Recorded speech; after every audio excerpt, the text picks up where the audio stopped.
Hello and welcome to learn e spot LES। आज economy lecture की series में हमारा टॉपिक है open economy macro economics part 2।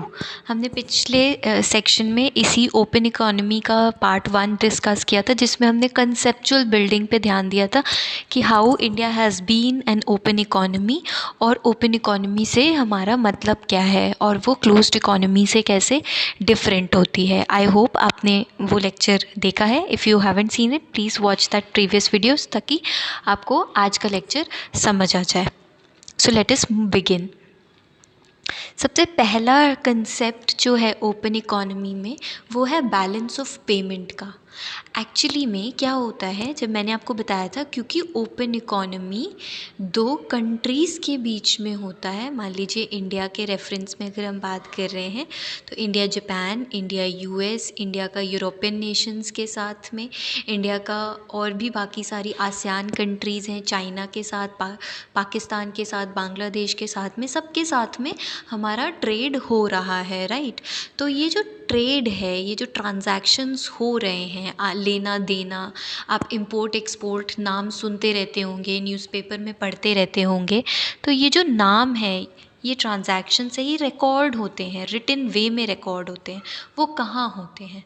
वो रिकॉर्डिंग जो होती है वहीं वो होती है बैलेंस ऑफ पेमेंट की। ठीक है, वो जो ट्रांजैक्शंस हो रहे हैं वो सारे रिकॉर्ड करे जा रहे हैं BOP में। ठीक है, मतलब बैलेंस ऑफ पेमेंट, इसको शॉर्ट में BOP बोला जाता है। तो अगर आपको एक एग्जैक्ट डेफिनेशन देखनी हो, जो कि एक स्टैंडर्ड डेफिनेशन है, इसको बिल्कुल दिमाग में रट लीजिए और यही इसका कॉन्सेप्ट है। That it is a record, पहला की टर्म, ऑफ ट्रांजैक्शंस, दूसरा की term, in goods services and assets. Goods services and assets मतलब तीनों चीज़ें। गुड्स जैसे कि क्लोथ्स हो गए, जैसे कि स्पाइसेस हो गए, या फिर कुछ और पर्ल्स, ज्वेलरी, ये सब हो गया।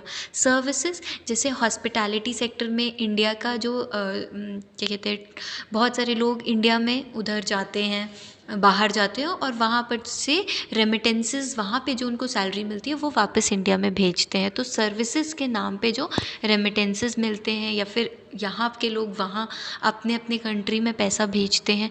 और कुछ असेट्स अगर हो गए, मान लीजिए हमने कोई बाहर जाकर कोई लैंड, ज़मीन खरीदी है किसी बिजनेस पर्पज़ के लिए, या फिर कोई इंफ्रास्ट्रक्चर किसी तरह का डेवलप करने के लिए किसी और कंट्री में, and vice versa.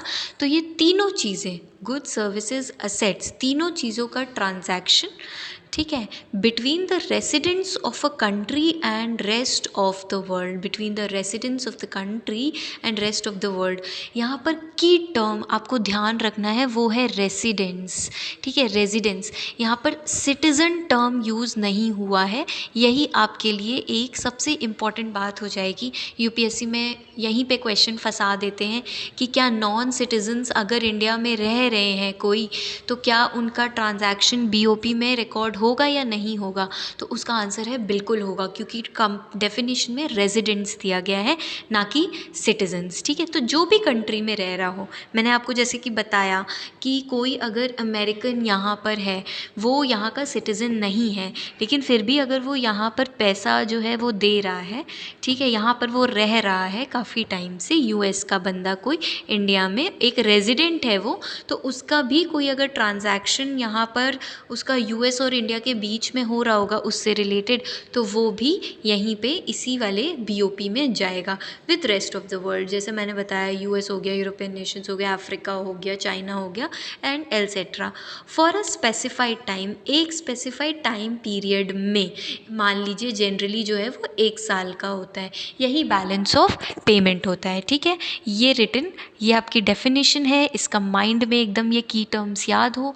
It is a record of transactions in goods services and assets between residents of a country and rest of the world for a specified time period. ये इसकी की terms हैं, ये बिल्कुल आपने नहीं भूलना है। और यहीं से क्वेश्चन जो है आपके लिए फंस के आ जाता है, जैसे मैंने आपको बताया। ठीक है, आई होप ये चीज़ समझ आ गई है।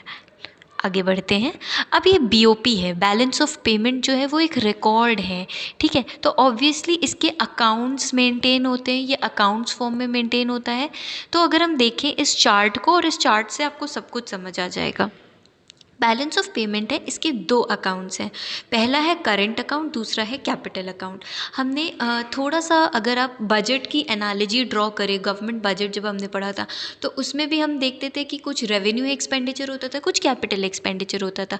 रेवेन्यू एक्सपेंडिचर मतलब रेवेन्यू अकाउंट वो अकाउंट होता था जिसमें साल भर का सारा खर्चा, जितना भी खर्चा आ रहा हो रहा है या फिर रिसीट आ रही है वो चीज़, और उधर कैपिटल अकाउंट में जो एक साल से ज़्यादा की चीज़ें होती थी। सेम यहाँ पर भी है, करंट अकाउंट में वो सब जो एक साल के अंदर अंदर जितने भी ट्रांजैक्शंस होते हो, और कैपिटल अकाउंट वो जो एक साल से ज़्यादा का टाइम लेते हो। ठीक है, करंट अकाउंट को हम 3 पार्ट्स में डिवाइड करते हैं, net current transfers, balance of trade and net income from abroad.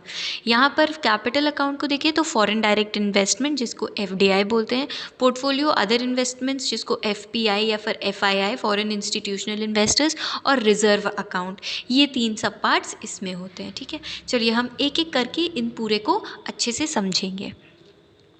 Current account, current account क्या है? Current account is a record of trade in goods, services and transfer payments. ठीक है, ये तीनों चीज़ें, गुड्स में भी जो ट्रांजैक्शन हो रहा है, ट्रेड हो रहा है, सर्विसेज में भी हो रहा है, और ट्रांसफ़र पेमेंट्स में भी हो रहा है। गुड्स, गुड्स का मतलब कि गुड्स में एक्सपोर्ट हुआ है और इम्पोर्ट हुआ है। ठीक है, कोई भी एक कंट्री है, मान लीजिए एग्जाम्पल लेते हैं हम इंडिया और US का। ठीक है, तो हमने मान लीजिए इंडिया ने उनको अपने टेक्सटाइल्स जो है एक्सपोर्ट किए हुए हैं, तो ये यहाँ पर करंट अकाउंट में ये टेक्सटाइल के सेक्शन में जाकर जो एक्सपोर्ट के बाद में पैसा आया है 100 रुपये का मान लीजिए, तो वो 100 रुपये हमारे इनकम में आ जाएंगे, ऐड हो जाएंगे। ठीक है, और कुछ हमने इंपोर्ट किया होगा, जब हम इंपोर्ट करेंगे तो क्या होगा, वो पैसा जो है जाएगा। ऑब्वियस है, हमें मनी के टर्म्स में देखना है, याद रखिएगा, सामान के टर्म्स में नहीं देखना है। मनी आ रही है कि जा रही है, उस रेफरेंस में हमको जो है बेसिक एजेंडा काम करके चलना है। तो जब हमने एक्सपोर्ट किया है तो पैसा आएगा, ये हम क्रेडिट साइड में लिख देंगे, और जब हम इंपोर्ट करेंगे तो पैसा जाएगा और वो हम डेबिट साइड में लिख देंगे। तो मान लीजिए US से जो सामान आ रहा है, ठीक है, वो मान लीजिए आ रहा है 80 रुपीज़ का, तो नेट जो यहाँ पर बना है वो कितना बना है, वो बना है 20 रुपीज़ का। 20 रुपीज़ का नेट एक्सपोर्ट हुआ है, नेट ट्रेड जो है वो 20 रुपीज़ का हुआ है। ठीक है, तो इस तरह से हम प्लस माइनस करके लिखते जाते हैं। सेम विथ सर्विसेज, जो भी फैक्टर इनकम्स होती हैं, रेंट को देके वेजेस, प्रॉफिट, इंटरेस्ट, ये जो चारों चीज़ें हैं, और जो नॉन फैक्टर इनकम ट्रांजैक्शंस कुछ भी हो सकते हैं ये सर्विसेज से, जैसे कि मान लीजिए कुछ भी हमने कोई सर्विस प्रोवाइड करी है और उसका हम पैसा देंगे, मिलेगा हमें, या फिर वहाँ हमें कोई सर्विस प्रोवाइड कर रहा है और हम उसका पैसा दे रहे हैं। ठीक है, तो वो सर्विसेज में ऐसे ही प्लस माइनस करके ऐड होता जाता है। And then is transfer payments. Transfer payments क्या होते हैं? ट्रांसफ़र पेमेंट्स में आएगा गिफ्ट, रेमिटेंसेस एंड ग्रांट्स। ठीक है, ये 3 चीज़ें आती हैं। मतलब कि अगर हमें एक जो चलताऊ भाषा में देखते हैं तो ये फ्री आइटम, गिफ्ट मिल गया फ्री फंड का, रेमिटेंसेस फ्री फंड के नहीं होते हैं, I am sorry, but remittances yes जो आते हैं, और ग्रांट्स भी जो हमें मिलता है, ये सब ट्रांसफ़र पेमेंट में आता है। ठीक है, गिफ्ट्स, रेमिटेंसेस एंड ग्रांट्स, ये 3 चीज़ें ये करंट अकाउंट का मेनली कंपोनेंट्स होते हैं, मेन कंपोनेंट्स होते हैं। ठीक है, देखिए इसको चार्ट फॉर्म में हम समझने की कोशिश करते हैं। ये करंट अकाउंट हो गया, इसमें हमने ट्रेड इन गुड्स किया, इसके 2 पार्ट्स हो गए, एक्सपोर्ट ऑफ गुड्स और इम्पोर्ट ऑफ गुड्स। ठीक है, फिर उसके बाद ट्रेड इन सर्विसेज हो गया, इसमें नेट फैक्टर इनकम जिसमें एम्प्लॉयज़ से कॉम्पनसेशन, आई एम सॉरी पीछे आवाज़ आ रही है, और नेट इन्वेस्टमेंट इनकम, जो इन्वेस्ट किया है उसमें से जो इनकम हो रही है, राइट। ठीक है, और नेट नॉन फैक्टर इनकम जैसे कि shipping, banking, tourism, software services, ये सब जो सर्विसेज से पैसा आता है या फिर पैसा जाता है, उसका एक नेट फॉर्म जो है वो यहाँ पर हो जाता है, राइट। नॉन फैक्टर इनकम में यही shipping, banking, tourism services, software services etcetera. ठीक है, आपको ये जो चार्ट है ये बिल्कुल माइंड में एकदम बिठा के रखना है। इसकी इमेज आप जितने बार देखिए उतना कम है, क्योंकि क्वेश्चंस आ जाते हैं, क्वेश्चन बहुत अप्लाइड पार्ट में आएंगे। जैसे यहाँ पे शिपिंग, बैंकिंग, टूरिज्म दिया गया है, तो आपसे पूछ सकते हैं ये कौन से पार्ट में आएगा, तो आपको ये पता होना चाहिए ये करंट अकाउंट में आता है। आपको ये भी पता होना चाहिए कि ये सर्विसेज के पार्ट में आता है, ठीक है। क्वेश्चन ऐसे भी पूछा जाता है कि मिस्टर एक्स वो शिपिंग इंडस्ट्री से हैं और वो वहाँ मालदीव में जाके काम कर रहे हैं और उनको इतना पैसा मिलता है, तो ये जो इनकम है उस बंदे की वो कहाँ ऐड होगी, कौन से पार्ट में ऐड होगी।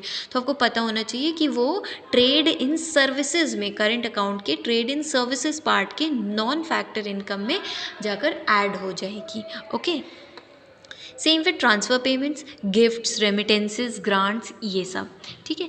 किसी ने मान लीजिए हमको ग्रांट दिया है, जैसे मान लीजिए यूएस जो है वो इंडिया को ग्रांट देता है, या फिर हम जो है हम किसी को बांग्लादेश या फिर मॉरिशस इन सबको ग्रांट देते हैं कुछ पैसे का। अभी जैसे कोविड-19 हुआ था तो उसमें भी हमने बहुत सारा डिप्लोमेटिक टाइज़ के उस पे इंडियन ओशन की में जितनी भी कंट्रीज़ आती हैं छोटी छोटी, मालदीव, मॉरिशस, ये सब, सेशल्स, इनको हमने बहुत सारा ग्रांट इन एड दिया था, ठीक है। रेमिटेंसेस क्या होते हैं?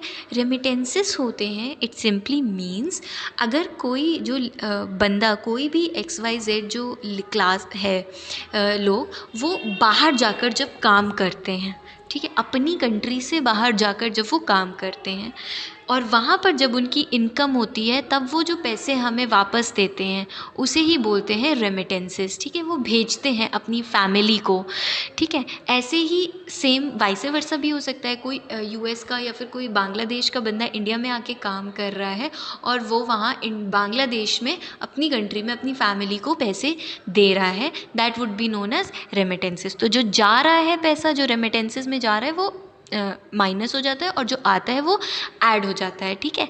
इसमें एक बहुत फैक्चुअल बात है, हम रेमिटेंसेस में नंबर 1 हैं, ठीक है। अभी बीच में पहले चाइना थी लेकिन अभी हम सरपास कर गए हैं, तो हमारा जो रेमिटेंसेस आते हैं वो सबसे ज़्यादा रेमिटेंसेस आते हैं, ठीक है। ये भी वर्ल्ड बैंक की रिपोर्ट आई थी, तो ये चार्ट प्लीज़ याद कर लीजिएगा। आगे बढ़ते हैं। बैलेंस, और तो बैलेंस क्या बनता है? अब ये जो पूरा करंट अकाउंट है जो हमने ये देखा था, इसमें यहाँ पर जो होगा वो प्लस होता जाएगा क्योंकि यहाँ से पैसा आएगा, यहाँ पे जो होगा वो पैसा माइनस होता जाएगा। सेम यहाँ से भी जो पैसा है नेट बन के आएगा, तो कुछ प्लस माइनस बन के जो भी प्लस माइनस बने, और same here and same here, जो पैसा आएगा उसको प्लस कर देंगे, जो पैसा जाएगा उसको माइनस कर देंगे, राइट। तो 2 कंपोनेंट्स हैं बेसिकली, एक है बैलेंस ऑफ ट्रेड का और एक है बैलेंस ऑफ इनविजिबल्स का।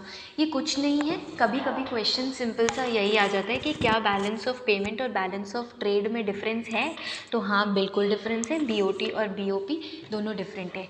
BOP का एक पार्ट है, ये BOP हो गया, और इसका एक पार्ट है BOT, बैलेंस ऑफ ट्रेड, ठीक है। बैलेंस ऑफ ट्रेड अगर हम यहाँ देखें तो ये जो ट्रेड हो रहा है ये, और विजिबल्स में जो हो रहा है, ठीक है, उसको बोलेंगे balance of trade.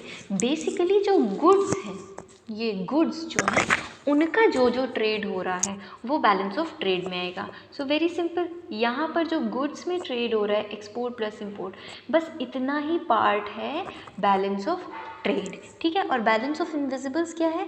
Balance of invisibles है ये वाला पार्ट, ठीक है, सर्विसेज वाला part. So this is BOT, this is BOP, और इन दोनों को मिला के बनता है करंट अकाउंट, ठीक है। Okay, see balance of trade, it is the difference between the value of exports and value of imports of goods of a country in a given period of time, and balance of invisibles में services, transfers and flows of income, मतलब यही same जो भी मैंने बताया। इसमें और इसमें जो भी बैलेंस बन के आएगा प्लस माइनस का, वो क्या बनेगा? वो बनेगा हमारा बैलेंस ऑफ इनविजिबल्स, ठीक है। ये 2 कंपोनेंट्स आते हैं। आई होप ये चीज़ क्लियर हो गई है। Balance of payment is a bigger thing, बड़ी चीज़ है, और उसका एक छोटा पार्ट है बैलेंस ऑफ ट्रेड, जो कि सिर्फ गुड्स में इन्वॉल्व होता है, विजिबल्स आइटम में, और जो इनविजिबल चीज़ें होती है जैसे services, transfer and flows of income, ठीक है। Let us move ahead. आगे आता है सेकंड पार्ट जो है कैपिटल अकाउंट। जैसे मैंने आपको, आई टेक यू बैक एक बार, ये अब हमने ये वाला पार्ट डिस्कस कर लिया, अब हम यहाँ पे डिस्कस करते हैं कैपिटल अकाउंट, ठीक है। Capital account is record of international transactions of assets, मैंने बताया था 1 साल से ज़्यादा की जो चीज़ें हो रही हैं जिसमें 1 साल से ज़्यादा का टाइम लगना है वो असेट्स में आता है, लेकिन क्योंकि उसी साल में ख़रीदा गया है इसलिए वो उस साल में ऐड हो जाएगा। ठीक है, जैसे कि मनी, स्टॉक्स, बॉन्ड, गवर्नमेंट कोई डेट लेती है, लोन लेती है तो वो यहाँ पर आ जाता है। अगर कुछ भी असेट परचेज कर रही है तो वो डेबिट होगा। क्यों? असेट इंडिया ने, मान लीजिए इंडिया ने कोई असेट खरीदा है, ठीक है, मशीनरी कोई खरीदी है मान लीजिए, ठीक है, तो जब इंडिया ने वो मशीनरी खरीदी है तो उसका पैसा वापस जाएगा, पैसा तो बाहर जाएगा ना, तो जब पैसा बाहर जाएगा तो डेबिट होगा, और जब सेल किया है किसी एसेट का तो पैसा आएगा, इसलिए वो क्रेडिट होएगा। यही मैं आपको कह रही हूँ कि आपको पैसों के टर्म्स में देखना है, मनी के टर्म्स में देखना है, ना कि जो सामान खरीदा बेचा गया है उसके टर्म्स में। पैसा कहाँ जा रहा है, कहाँ आ रहा है, वो रेफरेंस पॉइंट होना चाहिए, ये बिल्कुल दिमाग में रखिएगा। ठीक है, उसी रेफरेंस में देखिएगा कि क्या पैसा आ रहा है, क्या पैसा जा रहा है। अगर आ रहा है तो प्लस, जा रहा है पैसा तो माइनस। ठीक है, इसके भी ऑब्वियसली कंपोनेंट्स हैं। इसके क्या क्या कंपोनेंट्स हैं? पहला कंपोनेंट है इसका इन्वेस्टमेंट, और यहाँ पर है एक्सटर्नल बोरोइंग्स और एक्सटर्नल असिस्टेंस। ठीक है, इन्वेस्टमेंट्स में कौन कौन सी होती है? बेसिकली इन्वेस्टमेंट 2 तरह की होती है, एक होती है फॉरेन डायरेक्ट इन्वेस्टमेंट, आपने ये नाम बहुत सुना होगा, और एक होगा पोर्टफोलियो इन्वेस्टमेंट। ठीक है, फॉरेन डायरेक्ट इन्वेस्टमेंट में FDI, इक्विटी कैपिटल, री investment, earnings and other direct capital flows. मान लीजिए US में का है या फिर यूरोपियन कोई कंपनी है, ठीक है, वो यहाँ इंडिया में आकर जो है कोई पैसा लगाती है और यहाँ पर एक कोई फैक्ट्री डाल रही है, ठीक है, तो वो कहाँ पर आएगा? वो आएगा डायरेक्ट इन्वेस्टमेंट्स में। ठीक है, पोर्टफोलियो इन्वेस्टमेंट देखते हैं। पोर्टफोलियो इन्वेस्टमेंट जब कोई छोटे लेवल पे काम होता है, मान लीजिए किसी कंपनी ने 10% शेयर्स खरीद लिए हैं बाहर की किसी कंपनी ने। अभी जैसे कि अगर आपको याद हो तो जियो फेसबुक की डील हुई थी, तो जब जियो फेसबुक की डील हुई थी तो फेसबुक ने जियो के कुछ आई थिंक 7 या 8% स्टेक्स खरीदे थे। ठीक है, मतलब कुछ स्टेक्स खरीदे हैं, मुझे बिल्कुल एग्जैक्ट नंबर नहीं याद है। तो वो जब खरीदे हैं और क्योंकि कम थोड़े स्टेक्स शेयर्स खरीदे, वो एक पोर्टफोलियो इन्वेस्टमेंट हो जाएगी। ठीक है, इसी तरह से हम वहाँ जाकर किसी दूसरी कंपनी, किसी दूसरे कंट्री में बॉन्ड्स वगैरह खरीदते हैं, शेयर्स खरीदते हैं, तो वो अफ्रीका में जाकर हम बहुत सारे शेयर्स खरीदते हैं। मसाला बॉन्ड्स हमारे चल रहे हैं, लंदन स्टॉक एक्सचेंज में हैं, ये सब पोर्टफोलियो इन्वेस्टमेंट में जाते हैं।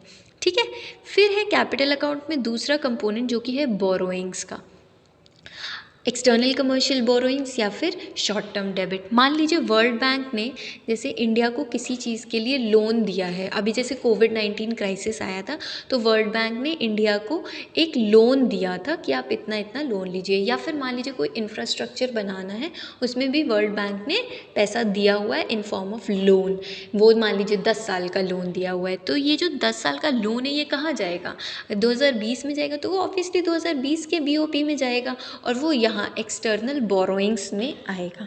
ठीक है, इसी तरह से हमने अगर मान लीजिए बांग्लादेश को दिया है, हमने पैसा दिया है किसी को, माइनस हो जाएगा, आ रहा है प्लस हो जाएगा। ओके, ठीक है, एक्सटर्नल असिस्टेंस भी होती है। हम ग्रांट्स देते हैं किसी कंट्री को, एड देते हैं, बड़े बड़े मतलब इंटरगवर्नमेंटल, मल्टीलेटरल, बायलेटरल लोन्स देते हैं छोटे छोटे। ठीक है, तो इस तरह से जब लोन्स छोटे छोटे दिए जाते हैं, किसी तरह की असिस्टेंस दी जाती है, वो भी कैपिटल अकाउंट में ही आता है। ठीक है, 1 साल से ज़्यादा का होता है इसलिए है। आई होप आपको ये चीज़ समझ आ गई है कि करेंट अकाउंट के 2 कंपोनेंट्स हैं, बैलेंस ऑफ ट्रेड और balance of invisibles. Capital account के 2 कंपोनेंट्स हैं, इन्वेस्टमेंट आती है जिसको डायरेक्ट इन्वेस्टमेंट और पोर्टफोलियो इन्वेस्टमेंट बोलते हैं, और इधर एक्सटर्नल बोरोइंग्स और एक्सटर्नल असिस्टेंस होती हैं। ठीक है, और ये दोनों चीज़ें कैपिटल अकाउंट और करेंट अकाउंट का नेट ट्रांजैक्शन मिला के बैलेंस ऑफ पेमेंट्स कहलाता है। ठीक है, so this is the end of the topic here. I hope आपको ये वाला सेक्शन समझ आ गया है। हम अगले सेक्शन में AC का बैलेंस देखेंगे कि कैसे इसको बैलेंस किया जाता है एग्जैक्टली, और कौन कौन से तरह के ट्रांजैक्शंस होते हैं। If you like the video please hit like, share and subscribe. Thank you so much.